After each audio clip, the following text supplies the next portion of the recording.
Hindi lahat ng sobrang bait ay ligtas pagkatiwalaan. Yung taong sobrang mapagbigay, mag-ingat ka dyan.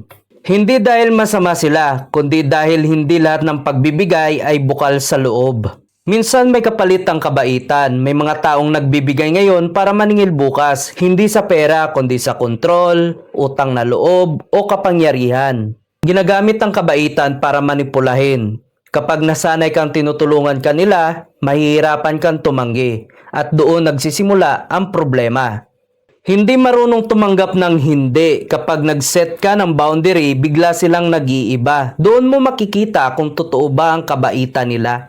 Ang tunay na mabait, hindi nila ipaalala sa iyo ang ginawa nila. Hindi ka nila gagawing utang na loob. Maging mapagpasalamat, pero maging mapanuri. Hindi lahat ng nagbibigay ay may dalang mabuting intensyon. Kung nakarelate ka, i-like, i-share, i-follow at mag-subscribe ka na rin sa ating YouTube channel para sa mas totoo at makabuluhang usapan sa karir at buhay.